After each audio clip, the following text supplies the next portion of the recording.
Welcome to PSR studies. ఈరోజు Telangana ICET first phase కౌన్సిలింగ్లో seat allotment ఎప్పుడు రిలీజ్ చేస్తారు, అసలు సీట్ వచ్చిన తర్వాత కాలేజ్లో ఫీజు ఎప్పుడు పే చేయాలి, ఏ విధంగా పే చేయాలి, పూర్తి వివరాలు తెలుసుకుందాం. వీడియో చూస్తున్నారు బట్ లైక్ చేయట్లేదండి, ప్లీజ్ అండి వీడియోని లైక్ చేయండి, ఛానల్ని సబ్స్క్రైబ్ చేసుకోండి. ఫస్ట్ ఫేజ్ సీట్ అలాట్మెంట్ వచ్చేసి మనకు 14th సెప్టెంబర్ రోజు రిలీజ్ చేస్తారు. సీట్ అలాట్మెంట్ రిలీజ్ అయిన తర్వాత మీరు క్యాండిడేట్ లాగిన్లోకి వెళ్ళి మీ యొక్క ప్రొవిజనల్ అలాట్మెంట్ ఆర్డర్ని ఏ విధంగా డౌన్లోడ్ చేసుకోవాలంటే మీ ROC form number, TS ICET hall ticket number, password, date of birth, ఈ 3 డీటెయిల్స్ క్యాండిడేట్ లాగిన్లోకి వెళ్ళి ఎంటర్ చేస్తే మీకు ఏ కాలేజీలో సీట్ వచ్చింది అనేది డౌన్లోడ్ అయిపోతుంది. సీట్ వచ్చిన తర్వాత సీట్ అలాట్మెంట్ ఆర్డర్లో మీరు ఎంత ఫీజు పే చేయాలనేది అక్కడ ఉంటుంది.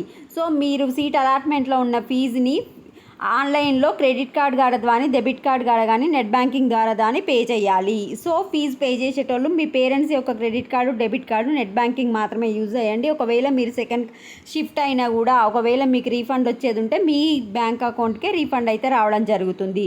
నెక్స్ట్ కొంతమంది స్టూడెంట్స్కి ఫీజు రియంబర్స్మెంట్ ఫుల్ ఉంటుంది అండ్ 10K బిలో వచ్చిన వాళ్ళకి ఫీజే ఉండదు. అలాంటి స్టూడెంట్స్కి 0 ట్యూషన్ ఫీజు ఉన్నా కూడా జస్ట్ మీరు క్యాండిడేట్ లాగిన్లోకి వెళ్ళి సెల్ఫ్ రిపోర్టింగ్ చెప్పి మీకు వచ్చిన కాలేజీలో రిపోర్ట్ చేయవలసి ఉంటుంది. 0 ఫీజు ఉన్నా సరే ఫీజు పే చేసే స్టూడెంట్స్ కూడా వాళ్ళు చెప్పే డేట్లోపు మీకు వచ్చిన కాలేజ్లో ఆన్లైన్లోనే మీరు రిపోర్ట్ చేయాల్సి ఉంటుంది.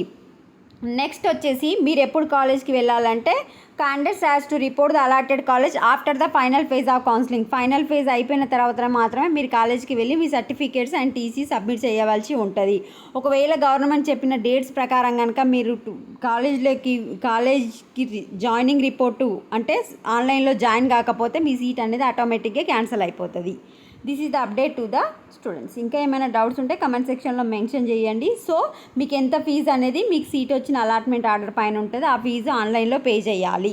పే చేసి వాళ్ళు చెప్పిన డేట్ లోపు మీరు ఆన్లైన్లో జాయినింగ్ రిపోర్ట్ అని ఉంటుంది, అందులో ఆన్లైన్లోనే జాయిన్ అయిపోవాలి. కాలేజ్కి మాత్రం ఫైనల్ ఫేజ్ తర్వాత వెళ్ళాలి. వీడియోని లైక్ చేయండి. Thanks for watching.